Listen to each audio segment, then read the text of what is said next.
Olivia bisa jadi notulis? Bisa, bisa, bisa. Oke. Berarti langsung mulai aja ya. Olivia langsung catat aja ya. Oke, teman-teman.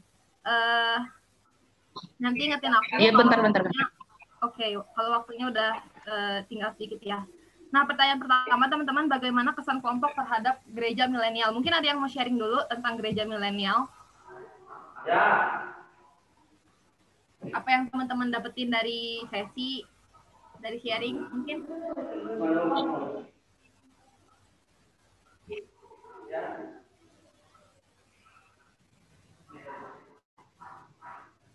Nggak ada? Ebi duluan kali, Kak. Boleh? Oke, Kak. Kalau misalnya bicara soal milenial, kan beberapa pemateri sebelumnya kita udah dapat materinya tuh. Kalau bicara soal milenial, pasti kaitannya itu dengan perkembangan teknologi yang serba instan. Itu satu. Generasi milenial sendiri ini kan kita semua yang ada tergolong di generasi X. Tapi generasi ini yang kemudian jadi generasi yang sekarang mayoritas di dalam gereja, yang minoritasnya ada di kalangan generasi Z dan juga generasi baby boomer. Jadi kalau bicara soal generasi milenial, yaitu satu, kita yang hidup di kecanggihan teknologi 4.0, itu kita. Lalu identik dengan milenial, kita yang hidupnya serba instan, karena perkembangan teknologi menjawab itu. Lalu kemudian generasi milenial ini juga generasi yang hadir di dalam situasi semacam itu, yang kemudian masalahnya mereka tidak mampu untuk menjawab tantangan dunia. Tantangan mengenai banyak, khususnya lebih jerumus soal iman. Karena ada banyak faktor yang tergolong generasi milenial dengan perkembangan teknologi, kemudian belum tentu mampu berefleksi dengan dia punya segala sesuatu yang serba nyata. Jadi karena dia tidak mau bersusah-susah payah, istilahnya semua serba ada. Mau cari ini, Google ada. Mau cari itu, Google ada. Jadi instan, itu milenial. Kalau dari Ebi, Kak, itu dulu, Kak. Jangan kebanyakan, nanti yang lain nggak ada waktu. Thank you, Feby. Thank you. Pokoknya satu kata yang aku tangkap sih instan. Dan terkait gimana kita bisa memanfaatkan teknologi. Oke. Thank you, Feby. Oke. Kita punya waktu 10 menit lagi. Terima kasih, Feby. Tapi yang aku setuju. Karena memang sekarang yang jadi tuntutan kita gitu teknologi. Tapi kemarin satu pendapat yang sangat aku ingat sampai sekarang. Jadi milenial, gimana ramah milenial itu gimana kita bisa memanfaatkan apa yang ada dalam gereja kita gitu. Yang aku tangkap sih karena teknologi is not always about digital gitu. Jadi gimana kita bisa jadi kreatif, dan karena pada saat ini ada teknologi, ada digital, dunia digital, itulah yang menjadi konsentrasi kita. Jadi memang benar gimana kita bisa memanfaatkan segala sesuatu yang ada. Oke, ada yang ngusul bisa kasih pendapat di room Zoom. Boleh teman-teman yang mau berpendapat di room Zoom. Nanti kalau ada yang mau kita bahas, bisa kita bahas sekarang. Nanti Olivia akan membantu kita untuk menulis pendapat teman-teman kayak gitu. Boleh teman-teman silahkan kirim di chat room. Ada lagi yang mau berpendapat tentang pandangan teman-teman terhadap gereja milenial yang mau ngomong langsung. Kalau ada yang nggak mau ngirim lewat kolom chat boleh. Silahkan, ya silahkan langsung ngomong aja. Halo. Ya. Salam, terima kasih banyak buat kesempatan. Terkait dengan apa ya, maksudnya gereja yang saat ini berada dalam era milenial, kita sudah dapat berbagai pemahaman, pemikiran dari kawan-kawan kita, dari orang-orang, dari apa ya, sahabat kita kemarin terkait dengan apa yang dihadapi oleh gereja saat ini. Dan tentunya bagi saya melihat bahwa ketika gereja berada dalam situasi perkembangan IT yang semakin maju, maka demikian gereja harus mampu dengan bijak bisa mengendalikan hal ini dan baik. Bukan lagi maksudnya iptek itu bisa menguasai, tapi gereja bisa berada dalam sebagai subjek yang bisa mengendalikan sesuatu dengan baik. Sehingga pun ketika pemuda di dalam itu menjadi penggerak, menjadi tulang punggung gereja itu, dia betul-betul hadir untuk memberikan sebuah apa ya, kontribusi atau peran yang memang yang betul-betul itu mempunyai daya kondusif bagi gereja sendiri.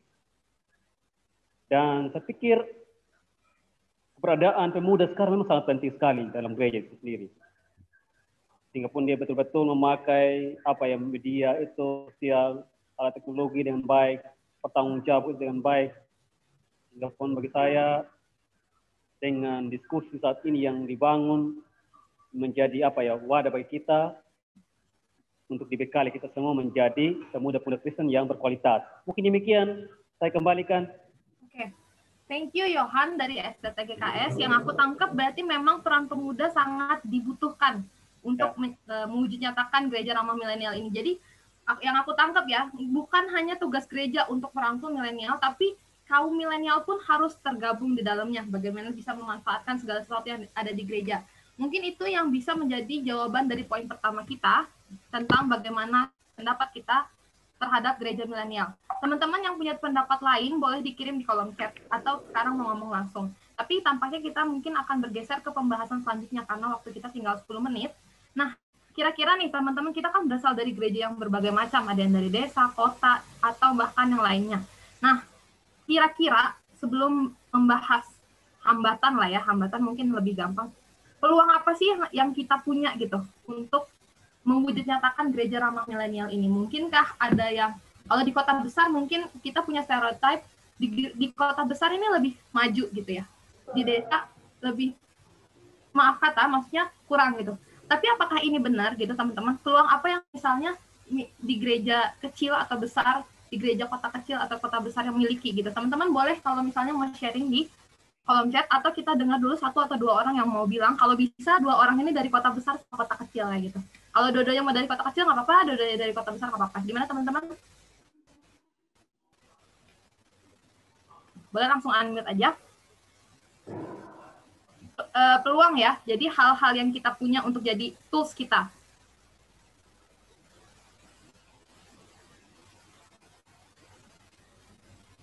Ya, gue deh dari kota besar. Ya, kalau kenal teman-teman, gue Ari dari STT Jakarta.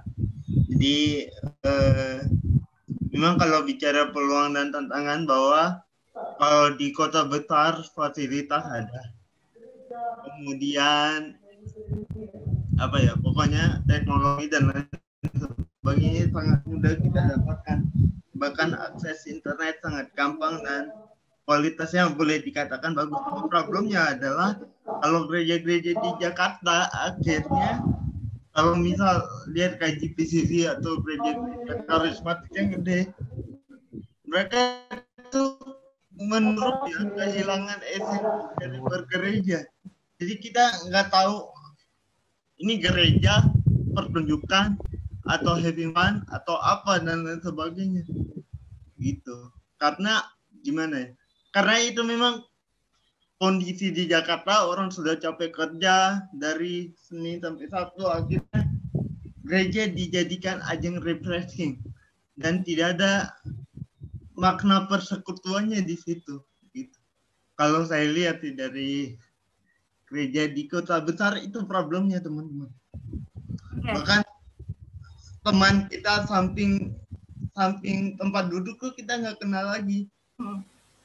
Sehingga akhirnya jemaat hanya jadi penikmat. Dan gereja dipancing untuk memenuhi kebutuhan jemaat. Padahal esensi gereja adalah kan bukan jemaat sebagai sentrisnya, tapi Tuhan. Gitu. Nah, bagaimana kemudian kita menemukan dialektika ini? Di satu sisi hal ini penting untuk menjangkau anak muda dan lain sebagainya, tapi di sisi lain esensi atau kata pembicara pertama tuh dari perkantas, dibilang ada esensi yang tidak pernah berubah kan dari awal gereja perdana. Nah, itu yang harus kita pertemukan. Gitu. Dialektikanya gitu. Dan menurut saya emang gereja-gereja di Jakarta sudah kehilangan itu, terutama mega church. Terima kasih. Oke, thank you Kak Ari. Teman-teman, yang aku tangkap memang itu benar ya, yang jadi pergumulan di kota besar memang kita banyak sekali tuh. Maksudnya IT nggak usah ditanya lah. Pendidikan, oke lah, udah memenuhi standar. Tapi itu tadi, karena saking banyaknya pengetahuan, saking banyaknya tuh, terkadang membuat kebingungan gitu.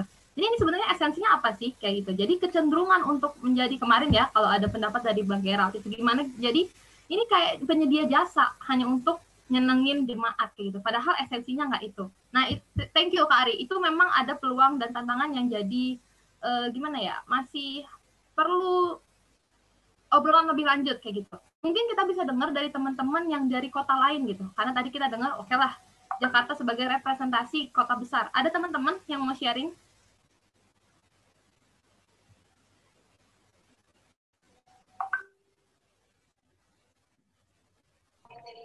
Iya. Ya. Iya, terima kasih teman-teman. Saya mau sharing tentang gereja saya.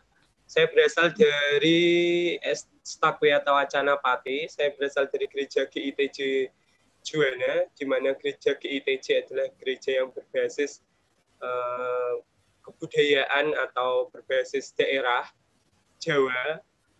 Dan kami biasa beribadah dengan bahasa Jawa, berbeda sekali dengan gereja-gereja yang mungkin kontemporer dan modern. Dan memang sulit untuk merubah paradigma ketika sudah ada liturgi atau tatanan yang memang baku di sebuah gereja, apalagi gereja budaya seperti gereja kami. Ketika kami anak-anak muda ingin merubah atau ingin setidaknya membuat gereja memiliki variasi seperti dulu pemakaian alat musik seperti drum, gitar, bass itu sangat-sangat dilarang, hanya boleh menggunakan keyboard. Dan kami ingin merubah itu, walaupun perlu proses yang sangat panjang, dan akhirnya diperbolehkan. Walaupun perdebatannya sangat-sangat panjang pada saat itu. Nah, yang kami masih pergumuli itu bagaimana mengubah pandangan dari orang-orang tua di gereja-gereja, para pemangku adat gereja, untuk mengubah paradigma bahwa kemajuan zaman juga tidak mengurangi esensi dari ibadah di gereja itu, bahwa dengan modernisasi gereja, dengan masuknya musik, masuknya ibadah-ibadah modern, itu tidak mengurangi makna sejati dari ibadah itu sendiri. Dan itu juga masih menjadi kerinduan kami, karena memang senior-senior atau orang-orang tua majelis-majelis masih kolot tentang hal itu. Itu yang mau saya sharingkan kepada teman-teman semua. Terima kasih. Oke. Thank you, Thomas.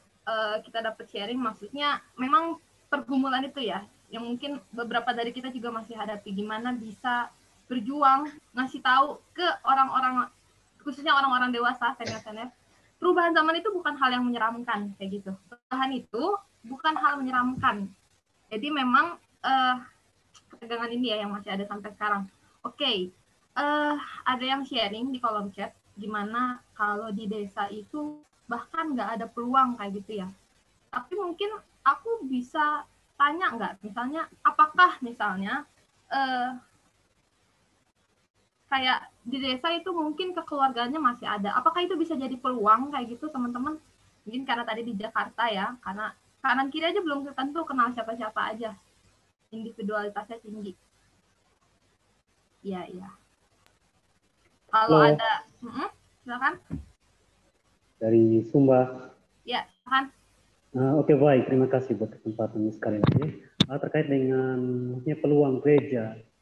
Dan saya berbicara dari kami sebagai orang Sumba yang memang pada dasarnya untuk secara pribadi, gereja saya jauh dari area perkotaan, dan memang masih bersifat gotong royong, budaya sangat tinggi sekali, dan tentunya ketika gereja mengalami berada dalam situasi zona ini perlu gereja terlebih dahulu memberikan sebuah daya sebuah pemahaman yang bersifat edukatif pada warga jemaat terkait dengan perkembangan iptek, terkait dengan situasi gereja yang dihadapi sekarang gitu. Nah, sehingga pun dengan baik komponen di dalam itu dengan pelayanan gereja yang ada dalam sebuah pelayanan bersifat kategorial dari anak kecil sampai yang lansia, tentunya bagi saya gereja perlu terbuka dan memberikan sebuah daya edukasi kepada jemaat begitu. Sehingga pun dalam proses pelayanannya itu, meskipun dia berada dalam tatanan yang bersifat tradisional itu, tapi tidak membatasi gereja untuk bisa berubah dalam situasi demikian gitu. Mungkin demikian dari saya. Kembalikan. Oke. Thank you Yohan. Yang saya lihat maksudnya memang meskipun ada hambatan, kurangnya tools, kurangnya daya kayak gitu, tapi kesadaran ini memang udah ada ya, khususnya di gereja-gereja yang dalam tanda kutip bukan di kota besar kayak gitu ya Yohan ya. Ya. Dan ini saya lihat mungkin teman-teman ada yang nggak setuju boleh ngomong, tapi kalau teman-teman ada yang setuju, keterbukaan ini, kesadaran ini maksudnya menjadi peluang gitu. Jadi bukan berarti yang di desa itu nggak punya peluang. Karena itu juga bisa menjadi tools bagi gereja untuk menjadi ramah milenial. Selanjutnya yang menjadi PR adalah bagaimana kesadaran ini bisa menjadi starting point untuk terbukanya gereja, untuk gereja mulai menggunakan hal-hal yang ada untuk menjadi ramah milenial. Begitu Yohan? Ya, demikian. Terima kasih banyak. Oke, thank you Yohan untuk sharingnya. Teman-teman banyak juga yang sharing di chat. Oke, karena waktu kita mungkin udah sedikit ya. Kak Ari, masih ada waktu kah? Masih ada. Oke. Online aja dulu. Oke. Gimana kamu? Ya benar, kata Anggi. Saya kurang setuju orang yang tinggal di pedesaan tak punya peluang untuk jadi gereja milenial. Pasti ada. Yang tidak dimiliki kota besar pasti dimiliki kota kecil atau bahkan desa. Itu ya. Makanya tadi kata Kak Ari, kita butuh mendialektikakan semua peluang dan tantangan yang ada. Begitu ya teman-teman? Justru sebenarnya teman-teman, kami tuh iri sebenarnya sama teman-teman yang di kota kecil. Bagaimana pulang gereja kita bisa makan bareng, bagaimana kita perkunjungan bareng dan lain sebagainya. Jangan salah, saya dilahirkan dalam tradisi gereja karismatik di salah satu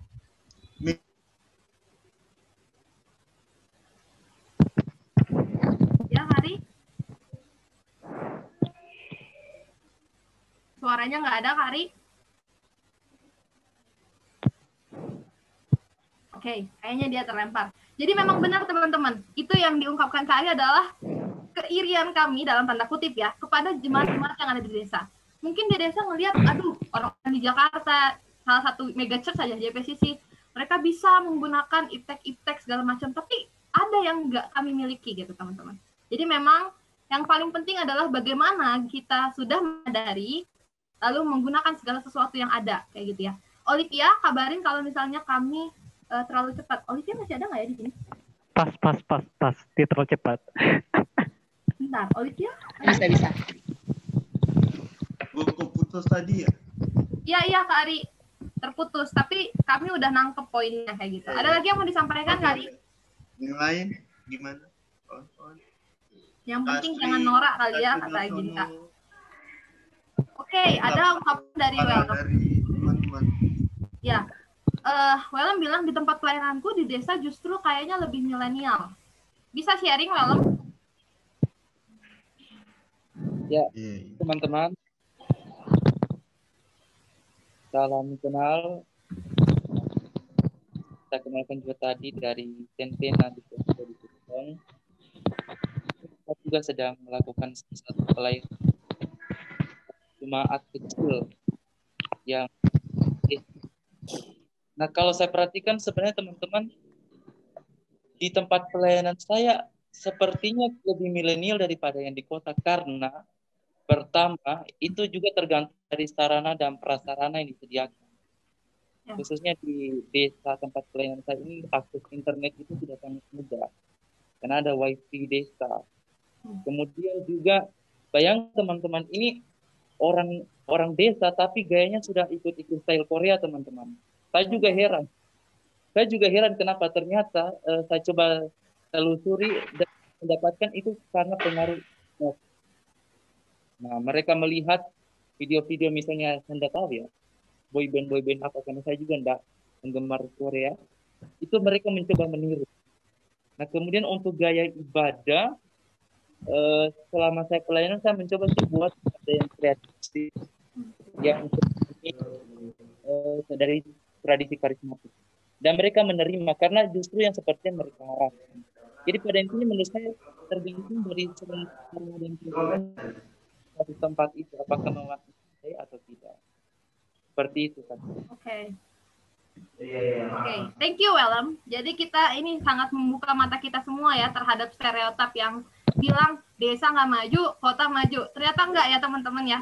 Banyak keberagaman yang terjadi baik di kota besar maupun kota kecil kayak gitu teman-teman. Dan yang penting semua memiliki peluang dan semua memiliki tantangan kayak gitu ya. Teman-teman kalau ada yang nggak setuju atau ada yang mau menambahkan boleh ditambahkan di kolom chat. Gitu. Kak Ari, waktu kita berapa lama lagi ya? Masih nanti aku kabarin lagi pokoknya. Oke. Masih lanjut dulu aja Bapak. Oke. Kekeluargaan di desa memang sangat erat, tetapi sayangnya gereja di desa mulai ditinggalkan oleh para pemuda. Oke, ini ya yang menjadi tantangan buat gereja di desa mungkin ya, kalau bisa aku simpulkan, di mana hal-hal yang udah ada ini masih di otak para pemuda, enggak, ini bukan kita banget deh. Nah, itu yang jadi tantangan buat gereja di desa, gimana menyatakan, inilah kita, kayak gitu. Ayo kita bareng-bareng, baik pendeta, anggota jemaat awam, pemuda, dewasa, anak-anak gitu ya, semuanya bisa bersatu padu, berkreasi, sama-sama menghadapi perkembangan zaman dan merangkul semua anggota jemaat kayak gitu. Oke, thank you Gloria, setuju Kak katanya. Nah teman-teman, Olivia, apakah kamu bisa ngikutin? Bisa Kak, bisa. Oke, mantap sekali ya Olivia ini ya. Oke teman-teman, mungkin nanti ya, karena aku nggak tahu nih estimasi waktunya, jadi aku agak bingung untuk membagi waktu percakapan kita.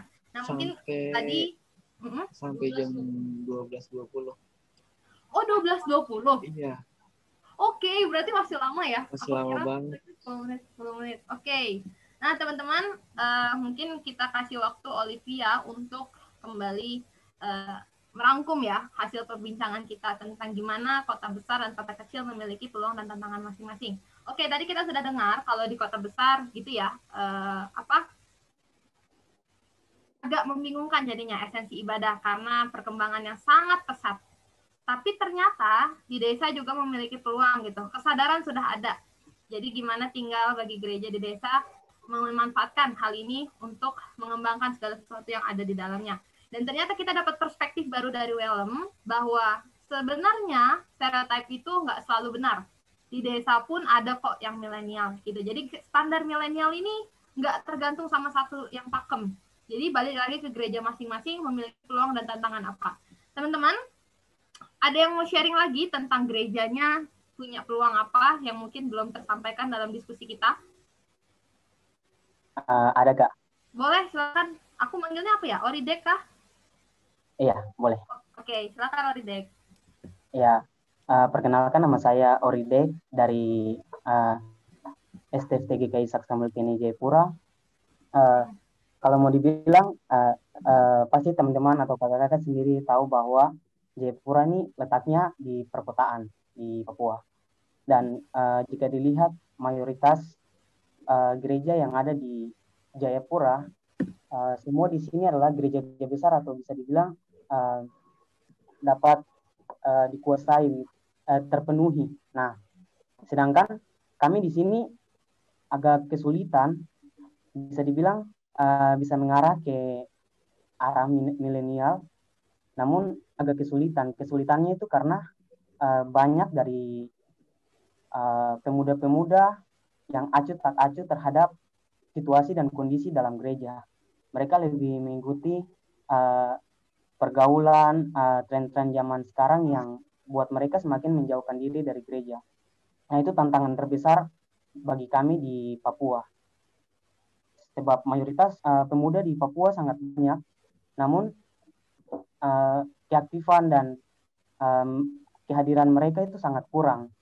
Nah, jika kita bandingkan dengan mayoritas teman kami di pedalaman, kita biasa sebut pedalaman, sebab di sana mereka berada di daerah yang terpencil. Nah, di sana juga waktu kami sempat pelayanan, di sana itu mayoritas pemudanya juga berkurang, ada yang berkurang, ada yang bertambah. Nah, ternyata kepercayaan mereka terhadap agama itu masih kuat. Salah satunya ada satu tempat, kami pergi ke sana, ternyata mayoritas pemudi, terutama pemudi mereka itu tidak ada sama sekali, hanya ada pemuda. Kami bertanya mengapa, dan setelah kami telusuri ternyata pemudi-pemudi mereka dibunuh akibat ritual-ritual yang dilakukan oleh ada seorang yang menggunakan istilahnya kayak macam apa ya, magis-magis gitu. Nah, dia menggunakan itu dan dia biasa memakainya kepada kaum-kaum muda. Nah, itu menjadi perhatian khusus bagi kami, khususnya DKI juga, untuk melihat hal itu, sebab di perkembangan di situ kami masih menyebutnya sebagai pos. Namun perkembangan di jemaat itu berkembang kurang baik, sebab tidak ada yang menggerakkan mereka.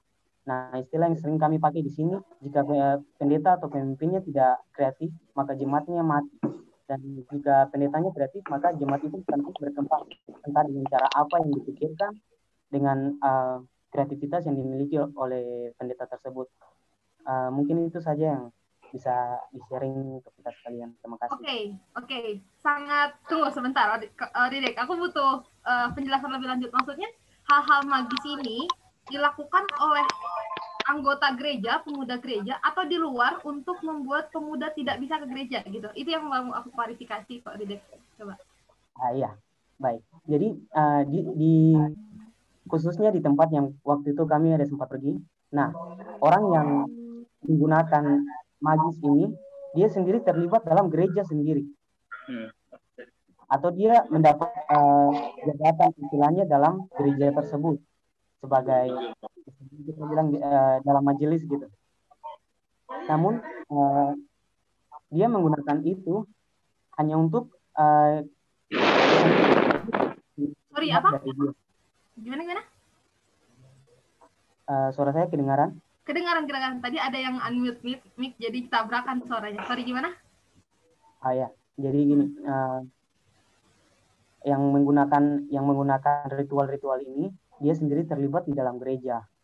Nah, dia memiliki jabatan di dalam gereja juga sebagai, kalau kita di sini sebut sebagai penatua.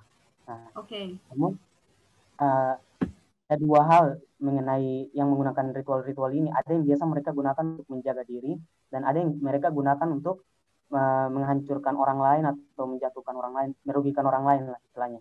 Nah, yang digunakan oleh salah seorang ini, istilahnya begitu, dia menggunakan untuk menarik perhatian dari pemudi-pemudi, terutama di kampung tersebut. Menarik perhatian dari pemudi-pemudi untuk bisa menikah, gitu istilahnya. Nah, tapi seperti biasa, setiap hari Minggu dia berkamuflase di dalam gereja, mengikuti ibadah.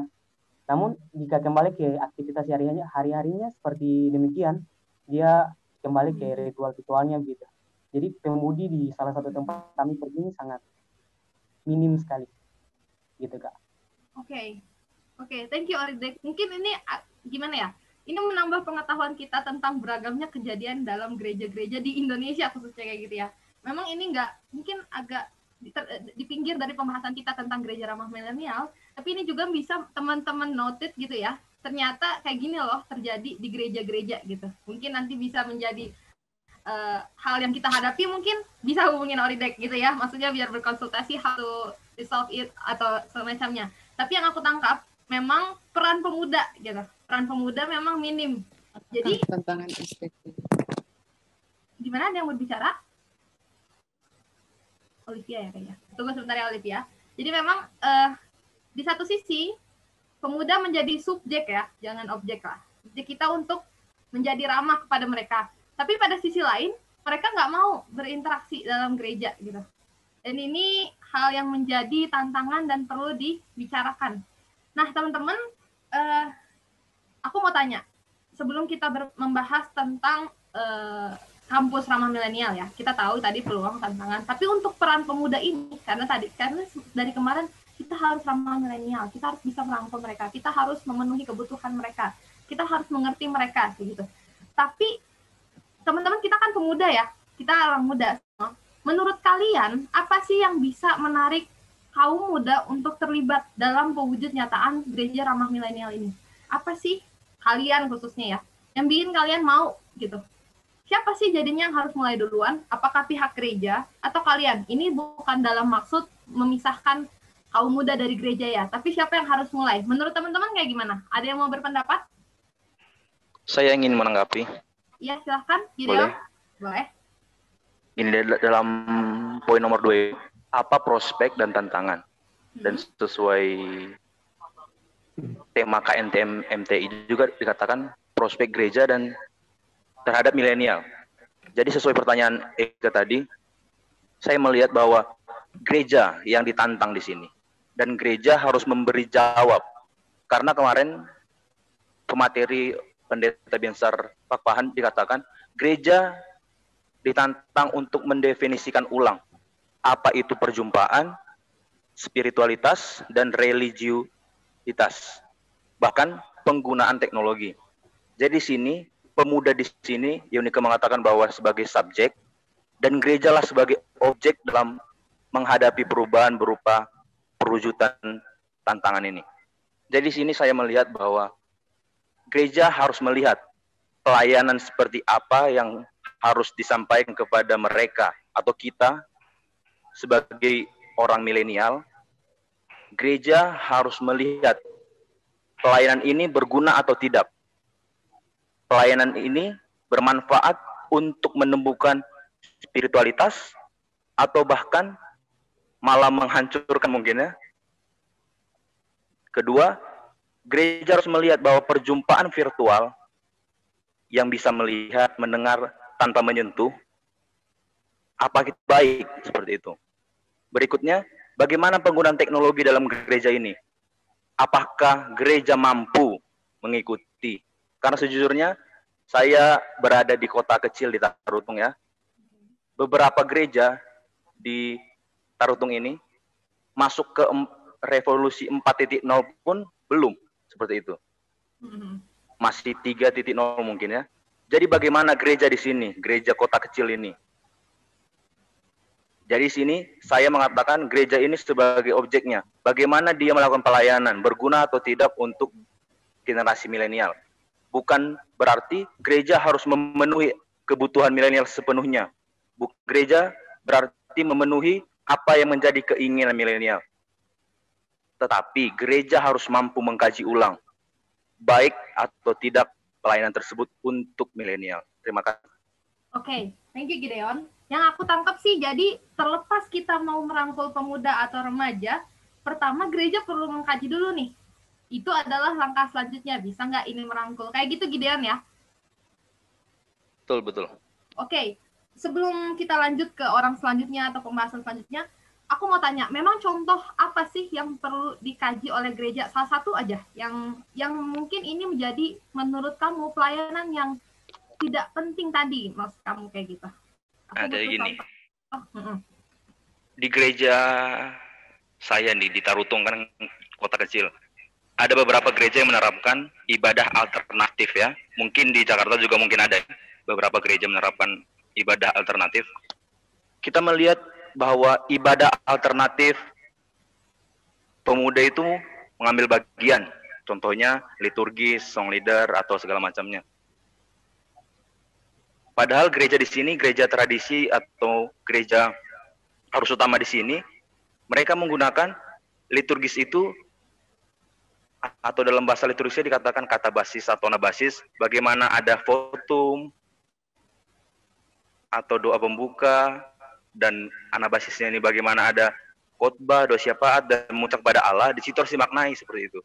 Karena dalam ibadah alternatif yang saya lihat ini ya, bukan saya mengukur ratain ya, yang saya lihat, di situ mereka menerapkan bahwa ibadah alternatif ini sebagaimana mereka meniru konsep liturgis dari mega church mungkin. Ada yang tepuk tangan, khotbah hanya di altar mimbar gereja yang untuk praktek khotbah, penyanyi atau song leader, kan itu sudah timbal terbalik dari prinsip dasar gereja tradisi seperti itu. Itulah yang menjadi tinjauan ulang lagi gereja di sini. Bagaimana seharusnya? Apakah ibadah alternatif berguna atau tidak, itulah yang harus dikaji ulang oleh gereja saat ini seperti itu. Oke, thank you Gideon. Ini mungkin tentang masalah praktis ya, gimana kegelisahan Gideon di gerejanya mungkin yang menjadi kendala dia. Kita melihat ini bukan untuk diperdebatkan teman-teman, tapi untuk menambah wawasan kita bahwa ini loh tantangan. Siapa tahu terjadi di kita, dan terserah teman-teman. Apakah kalau misalnya hal yang dialami Gideon itu di gereja teman-teman, dalam diri teman-teman itu menjadi hal yang positif, mungkin saja gitu teman-teman.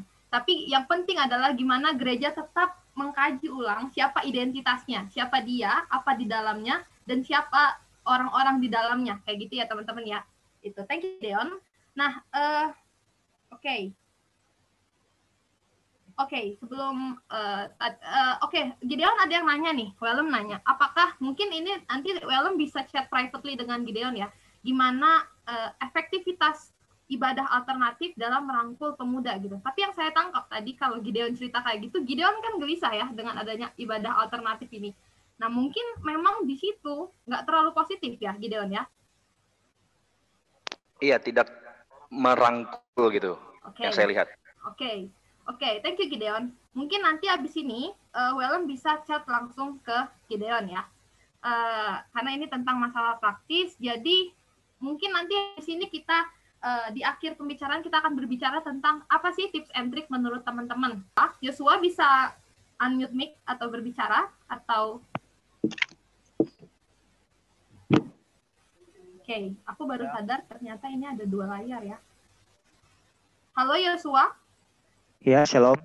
Oke. Shalom teman-teman semua. Oke, Yosua boleh dong sharing tentang yang kamu share di kolom chat tentang gimana sih kita harus mengerti latar belakang dan bukan terfokus pada program-program yang wow. Silakan. Ya, terima kasih sebelumnya untuk Kak Yunis untuk kesempatannya. Kita sering yang saya sampaikan di kolom chat tadi, kita terlalu sering membahas tentang program-program. Kita terlalu sering membahas tentang gerakan-gerakan yang akan kita lakukan ke sini, ke situ, ke sana. Tapi kita lupa siapa-siapa yang ada di dalam gereja itu.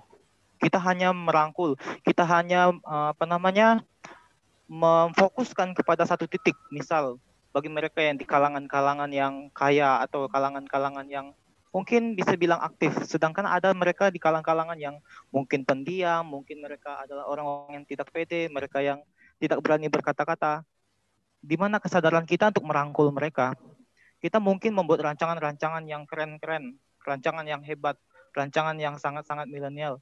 Itu bagaimana itu dapat efektif dirasakan ke semua kalangan dengan latar belakang saudara-saudara kita yang berbeda-beda itu. Mungkin mungkin di sini kita di tempat ini sadar akan hal itu, tetapi bagaimana kita menyadarkan ke teman-teman yang lain? Mungkin ini sebuah pertanyaan. Apakah bisa dijawab? Terima kasih. Sorry, gimana ya tadi pertanyaannya? Bagaimana caranya kita untuk sadar? Mungkin kita di tempat ini sadar bahwa hal itu adalah salah, tetapi bagaimana menyadarkan teman-teman kita lain yang di luar sana bahwa bukan program yang difokuskan, tetapi bagaimana kita merangkul semuanya dengan latar belakang yang berbeda-beda itu. Terima kasih. Thank you Yosua atas sharing dan pertanyaan tambahan yang disampaikan gitu ya. Bagaimana? Berarti kita jawabannya adalah cara ya. Gimana menyadarkan? Oke, kita nih teman-teman mahasiswa teologi, kita belajar lah gimana ibadah esensinya, gimana Alkitab isinya, mungkin ya.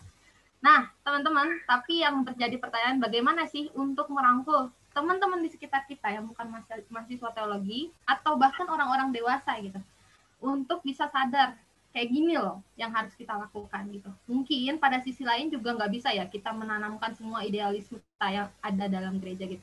Tapi bagaimana caranya? Teman-teman ada yang mau sharing sebelum aku sharing tentang pendapat aku kayak gitu? Silahkan Feby.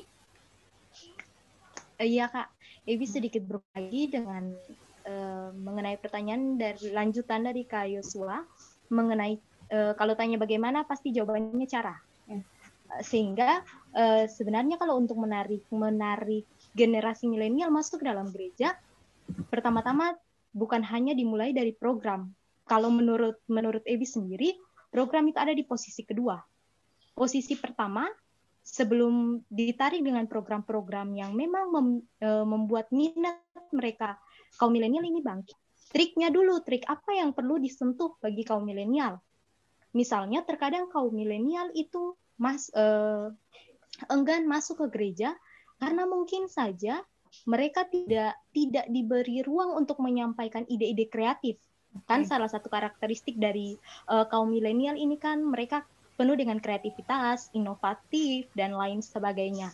Sehingga kalau mereka kreatif, tapi ide-ide kreatif yang dimiliki milenial ini tidak dikembangkan, tidak dibangkitkan oleh beberapa elemen yang ada di dalam gereja sendiri untuk menarik mereka, maka kemungkinan besar jalannya program yang menarik bagi milenial itu tidak akan mereka ikuti gitu, Kak. Okay. Jadi cara yang pertama itu bangkitkan dulu semangat kaum milenial dengan menerima ide-ide kreatif dari mereka. Itu yang Ibi catat. Lalu yang berikut, ketika kita sudah membangkitkan semangat mereka untuk memberikan ide-ide kreatif mereka, kita harus memberi sentuhan modif dalam artian ketika mereka memberikan ide kreatif, kita tidak boleh menyudutkan, kemudian meminggirkan ide-ide mereka yang kreatif dengan paham-paham kita yang tergolong masih dalam situasi yang terlalu berkaitan dengan tradisi lampau, kemudian ditarik untuk kaum milenial. Sehingga ketika kita sudah membangkitkan semangat, kemudian kita memberikan sentuhan modif. Kita tidak mencela ide mereka, kita tidak menolak, tapi kemudian kita harus bersikap kooperatif dalam artian kita menerima, tetapi tidak juga menghancurkan, begitu. Lalu pada poin yang ketiga, kita mungkin harus sedikit bersifat providing feedback atau merespon dengan baik. Istilahnya, kalau mereka melempar, kita menerima. Ada bola yang diterima dengan terus, oh iya, meskipun itu mungkin ide kreatif, tapi kadang tidak sepaham dengan kita perlu mendudukannya secara benar. Lalu setelah mendudukan secara benar, kita kemudian tarik benang merah.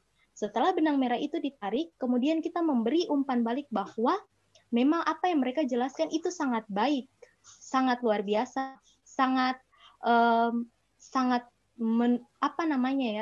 menyesuaikan dengan perkembangan IT mereka yang ada di zaman mereka.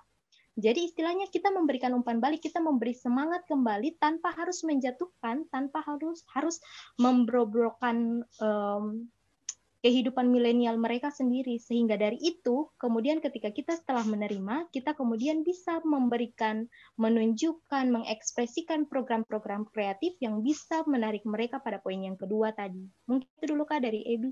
Kalau Ebi lihat di sini. Thank you, Feby. Jadi memang kitanya ini dalam tanda kutip ya, adalah gereja ya menurut Feby ya. Tapi teman-teman, aku tekankan lagi, perlu kita sadari bahwa kita juga adalah anggota gereja. Kaum milenial juga anggota gereja. Jadi nggak bisa kita tuntut. Tapi memang itu yang benar yang kata Feby tadi, how to respond properly gitu ya. Nah, satu kata yang aku bisa tangkap dari Feby tadi, kita pertama apresiasi dulu. Apresiasi di mana mereka merasa diterima, berarti kita membuka diri tadi ya, lagi-lagi ya. Tapi saat kita menerima, kita kembali lagi mengingat identitas. Jadi ada patokan-patokan yang nggak hilang, tapi kita juga bisa menerima mereka, pendapat mereka. Pada akhirnya, yang paling penting adalah bagaimana ngobrolnya jadi benar gitu. Gimana ngobrolnya nggak jadi berantem. Itu mungkin yang jadi PR buat masing-masing gereja. Gimana nih? Mungkin gimana pastoralnya bisa benar ya. Bisa ngobrolnya tuh bisa klik gitu, nggak pakai berantem. Nah, oke. Ada yang mau sharing? Mungkin teman-teman ada lagi nih pendapat, boleh kirim dulu ke kolom chat ya. Gimana cara, pertanyaan dari Yosua itu penting gitu. Gimana cara supaya memang bisa menyadarkan. Lagi-lagi, how to communicate properly, kayak gitu ya. Itu sih yang aku tangkap dari jawaban Feby, dan aku setuju. Mungkin teman-teman ada yang ikut setuju, atau mungkin ada yang kontra, bisa silahkan untuk membagi pendapatnya. Tapi tadi ada yang mau berpendapat. Ivo, silahkan. Langsung unmute mic aja.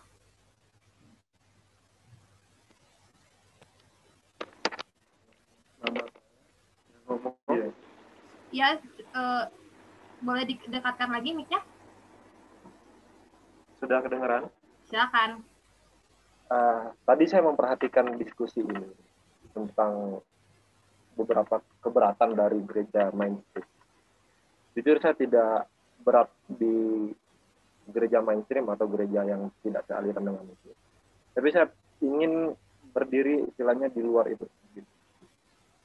Jadi saya melihat dari banyaknya denominasi gereja, aliran gereja itu sebenarnya ada sebuah kekayaan atau sebuah keunikan, kebinekaan. Gitu kan. Coba kita bayangkan kalau misalnya gereja itu cuma satu warna. Pastilah gereja itu nggak bisa menjawab segala kebutuhan manusia yang juga beragam. Itu loh. Karena kebutuhan manusia itu beragam. Karena itu juga gereja itu beragam. Dan dalam keberagaman gereja itu, Tuhan yang dinamis itu, Tuhan itu juga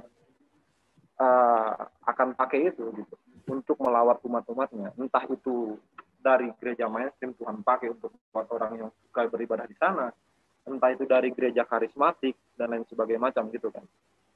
Jadi it's fine bro kalau misalnya gereja yang tidak mengikuti aliran mainstream untuk membuat liturgi yang mereka ciptakan. Toh liturgi itu bukan sesuatu yang pakem gitu loh. Itu yang saya tekankan dari tadi. Jadi Tuhan ini kan bicara ibadah itu kan dua arah, Tuhan dan manusia. Nek misalnya orang yang nggak cocok dengan pola ibadah tersebut, ya kan? Bagaimana akan terkoneksi dengan Tuhan? Tentunya dia butuh media yang cocok yang menghubungkan dia dengan Tuhan. Jadi ibadah itu adalah pelayanan dua arah. Tuhan melawat umatnya, manusia melayani Allah melalui ibadah. Jadi bukan Allah sendiri yang disangkan, dua arah. Jadi saya melihatnya sebagai sebuah kebinekaan. Jadi misalnya kita nggak perlu perdebatkan, oh gereja ini yang paling benar, gereja ini yang paling benar. Tapi kita harus lihat ini sebagai sebuah kekayaan. Dari kekayaan inilah yang menjadi jawaban untuk pergumulan manusia yang juga beragam. Seperti itu. Oke. Thank you, Ivo. Thank you. Mungkin ini juga yang jadi kegagasan teman-teman ya. Jadi memang keberagaman, kekayaan adalah peluang kita, bukan tantangan bagi kita. Yang jadi langkah selanjutnya, yang jadi urgensi kita selanjutnya adalah bagaimana kita bisa mengelola kekayaan itu jadi sesuatu yang positif bagi gereja masing-masing. Dan yang paling penting, jangan sampai kita merasa diri paling benar, terus menyalahkan gereja lain. Enggak, praktisnya itu salah, enggak kayak gini. No, gitu ya. Yang paling penting gimana diri kita sendiri dulu bisa mengelola apa yang kita miliki. Begitu Ivo ya.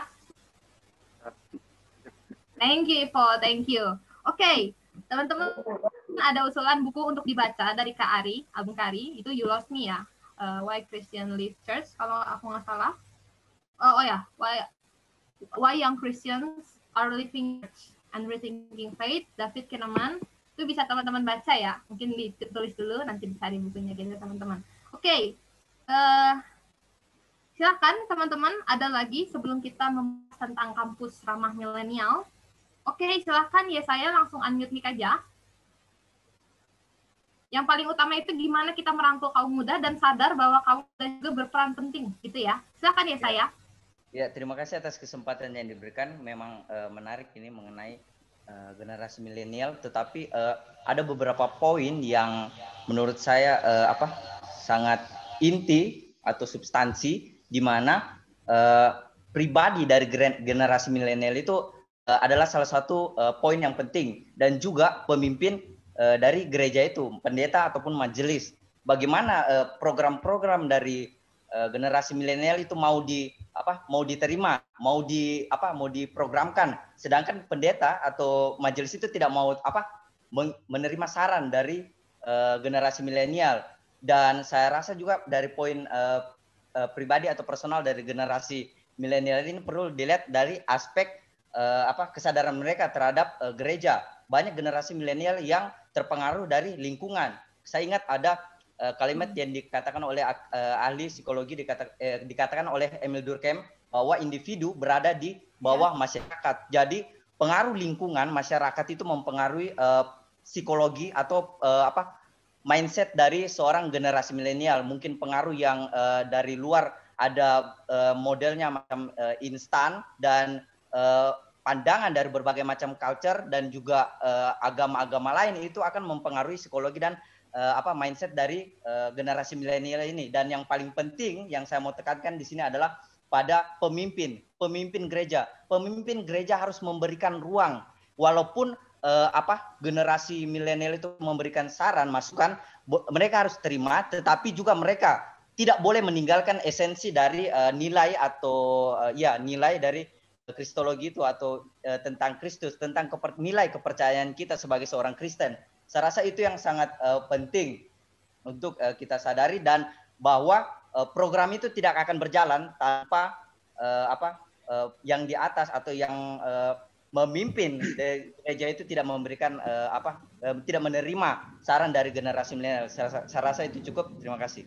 Oke, thank you ya saya. Kita diingatkan lagi betapa pentingnya kita nih calon-calon. Ya? Iya. Begini kan. Sebentar Samuel. Sorry. Kamu mau berpendapat ya? Saya bisa ikut berpendapat mengenai hal yang tadi tentang bagaimana tentang yang Yesaya. Iya, yang barusan. Ada. Oke. Bisa? Boleh? Oke, silakan. Itu aja. Enggak, saya kita coba berpikir ulang kembali bahwa setiap sesuatu itu tidak bisa terjadi dengan satu arah. Nah, kita bisa bilang gereja harus seperti ini, gereja harus seperti ini, gereja harus seperti ini. Enggak. Nah, saya pribadi mungkin ini juga tidak bisa gereja. Oke, gereja sudah berikan. Nah, tapi orang-orang mudanya diam. Bagaimana? Kan tidak mungkin perubahan, tidak mungkin apa yang kita inginkan itu terjadi, kan nggak akan mungkin terjadi.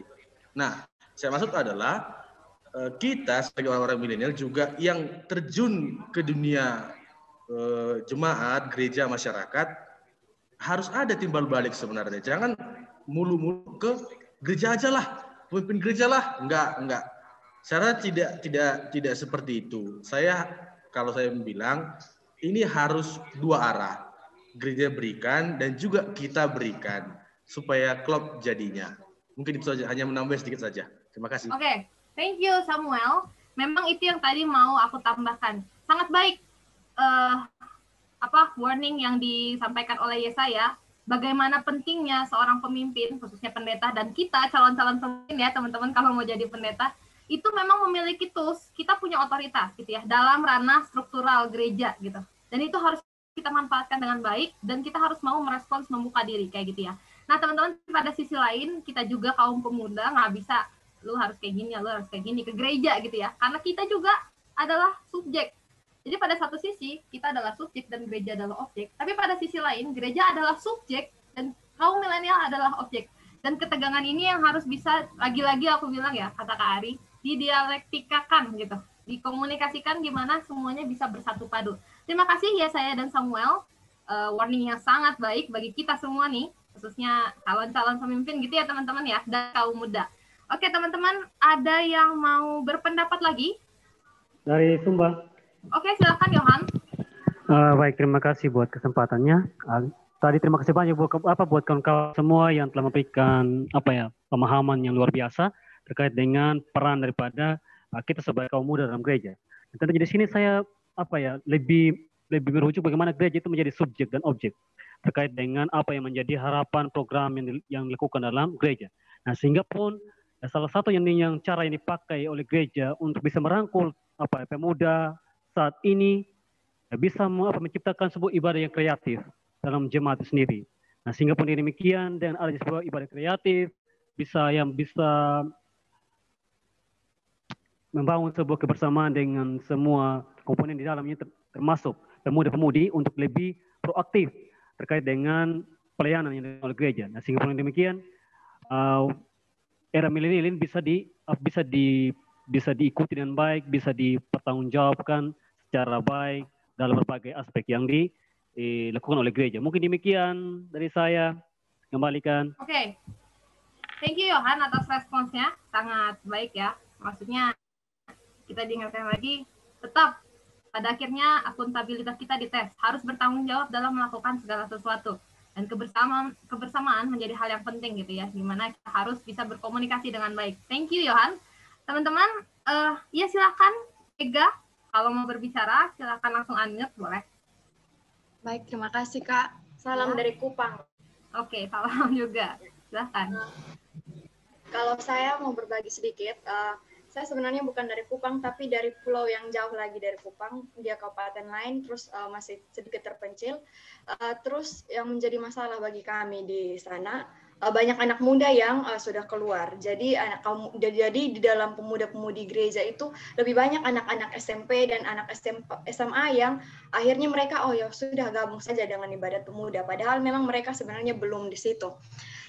Kemudian memang ada anak-anak lain yang mungkin tidak bersekolah, tapi dalam gereja kami mereka banyaknya itu kalau ada mau bekerja, ada program misalnya kerja di gereja, kerja bakti, anak muda aktif sekali, mereka mau datang untuk untuk membantu bekerja, tapi ketika mau ibadah mereka hilang, tidak datang. Jadi mereka hanya mau datang untuk bekerja. Nah, bagi saya ini perlu pendekatan dari baik pengurus pemuda ataupun pendeta. Bahkan pengurus pemuda pun mereka hilang karena setelah menikah jalan dan meninggalkan kaum pemuda, akhirnya mereka tidak ada yang memimpin gitu. Nah, karena itu bagi saya dari pendeta mungkin, dan ini memang PR bagi kita semua, ketika kita sudah menjadi pemimpin, bagaimana kita mau untuk turun merangkul mereka, pergi dan berbicara. Mereka lebih banyak mungkin duduk-duduk di deker dan sebagainya. Paling tidak pergilah ngobrol sedikit, cerita-cerita dengan mereka supaya apa yang menjadi pergumulan mereka. Terus dengan itu mungkin ketika mereka suka bermain bola, pergi ikut bermain bola. Sering pernah dilakukan oleh senior saya dulu di gereja. Mereka bermain bola sama-sama sampai giliran udah jam ibadah, sengaja pergi ikut sama-sama dengan mereka bermain. Terus ketika mau ibadah, ya sudah, setelah kita sudah selesai bermain bola, ya sudah mari kita beribadah. Jadi gitu. Mungkin cara-cara seperti itu, mau duduk bercerita, mendengarkan keluhan mereka, kemudian dengan cara-cara kreatif lah, mereka suka seperti apa, itu yang kita ikuti. Kita menyesuaikan dengan keinginan mereka.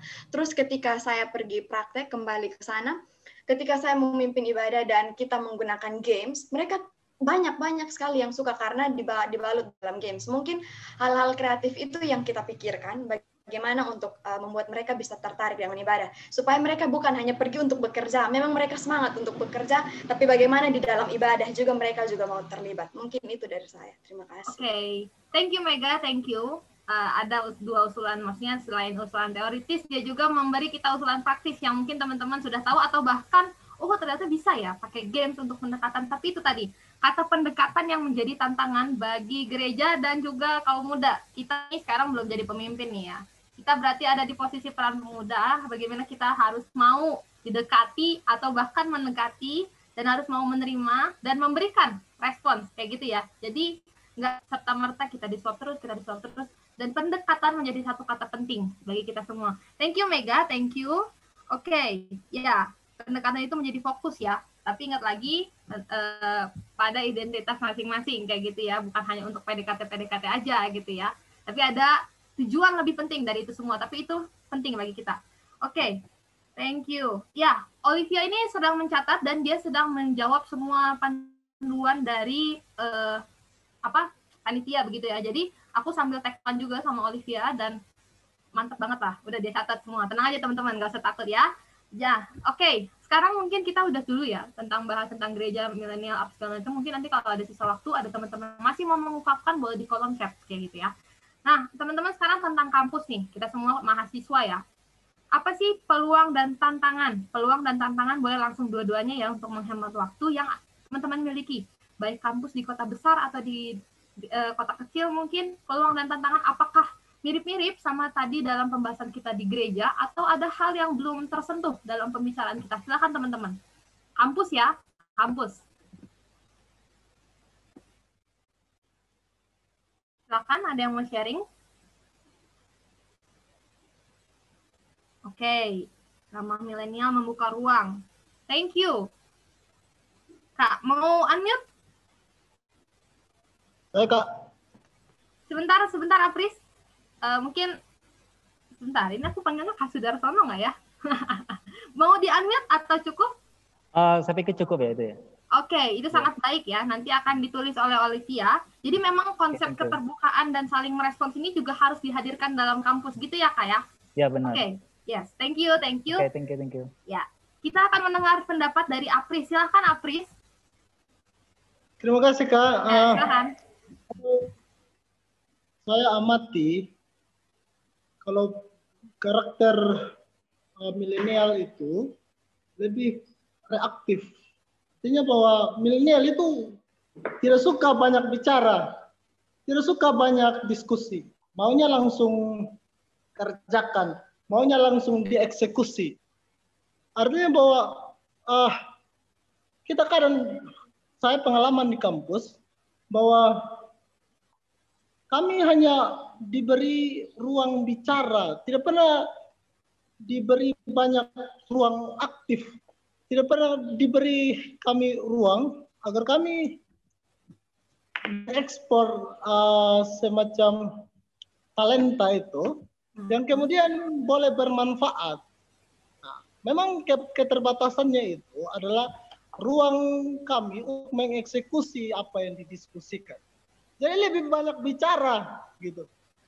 Lebih banyak diskusi, lebih banyak membangun diskursus saja, tapi tidak pernah direalisasikan. Itu sih kalau tantangannya. Oke, jadi maksudnya ini mahasiswa teologi nih, atau dari pihak kampusnya, Apri, sorry, yang banyak bicara tapi nggak ada nih eksekusinya gitu? Memang dari mahasiswanya karena terpola dengan ruang yang disediakan.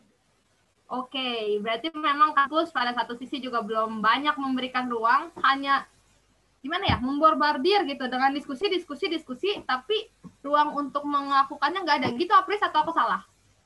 Gitu ya. Oke. Thank you, Apris. Ini mungkin nanti ada nih di sini ya yang mau jadi rektor, yang mau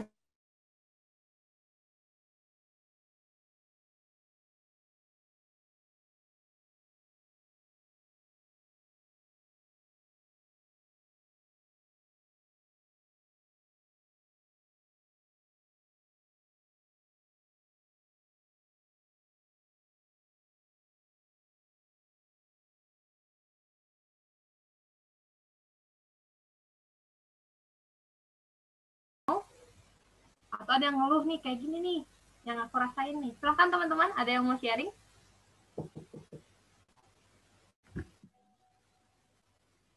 Adakah? Tampaknya ada yang berbicara tapi dengan teman di sebelahnya gitu ya teman-teman. Banyak. Ada yang mau sharing? Kalau di kampusku ada kayak gini-gini nih. Boleh deh hal praktis yang misalnya bisa nanti kita bangun untuk pembahasan kita. Untuk menjadi kampus ramah milenial. Silakan, siapa yang itu yang ngomong? Silakan, Sabda ya? Sabda kah? Namanya Sabda. Halo. Oke, silakan Sabda. Apakah suara saya kedengaran? Sangat jelas. Ya, saya mau sharing khususnya di kampus saya ya.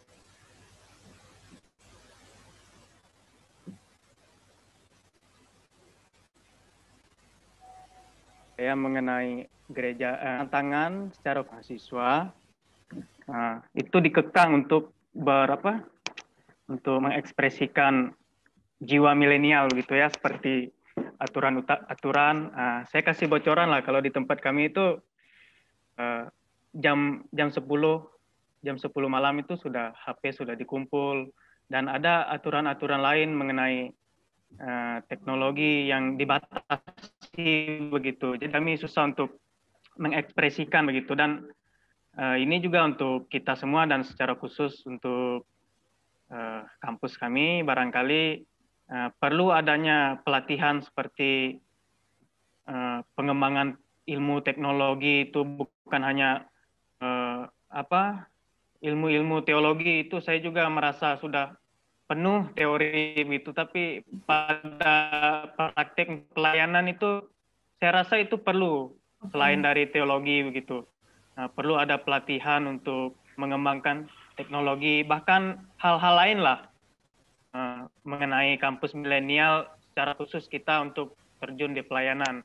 Barangkali ada bakat kita yang lain dalam hal olahraga, itu kan bisa digunakan untuk menjangkau, bukan hanya masuk teori, tapi perlu ada pelatihan-pelatihan yang lain untuk pemberdayaan begitu. Jadi itu peluang sekaligus tantangan. Jadi aturan-aturan itu mengekang mahasiswa untuk berekspresi. Bukan saya menyalahkan kampus pada umumnya ya, tapi itulah yang hal praktis yang saya rasakan. Terima kasih. Oke. Thank you, Da. Jadi kita diingatkan lagi gimana aturan kadang bisa menghukum mahasiswa ya. Thank you Gideon untuk warningnya ya. Kita punya waktu 10 menit lagi nih untuk berdiskusi. Jadi teman-teman, Sabda mengingatkan lagi bahwa kita nih, karena memang kita mahasiswa ya, bukan pihak dari kampus gitu. Jadi kita hanya terpaku hanya pada keluhan-keluhan kita sebagai mahasiswa. Tapi ini memang menjadi penting gitu teman-teman. Gimana kampus seharusnya ya kasih ruang lah untuk praktik lah, nggak ngomong-ngomong doang gitu ya. Oke, thank you Sabda, thank you. Oke, untuk terakhir ya, dari sharing dari Rena sebelum kita konklusi akhir mungkin biar teman-teman bisa pada makan gitu tepat waktu. Silakan Rena.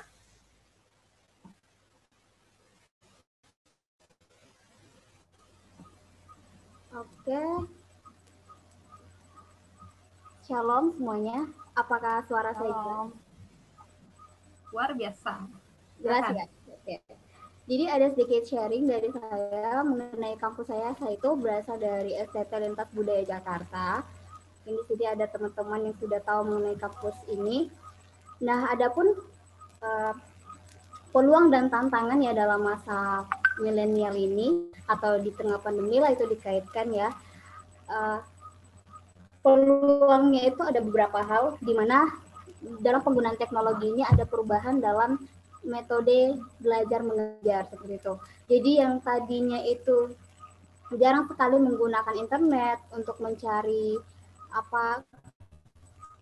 dalam mengerjakan tugas atau mempresentasikan tugas, sekarang kita itu benar-benar ditantang untuk bisa menggunakan internet. Jadi kan memang ada beberapa para mahasiswa ya di sini yang tidak paham betul menggunakan internet seperti itu kan, dan mereka dari pihak kampus sendiri bahwa menuntut untuk harus bisa menggunakan internet karena internet itu adalah hal yang paling penting untuk diketahui, khususnya buat para mahasiswa yang seumuran dan kita yang milenial seperti itu adalah peluangnya itu juga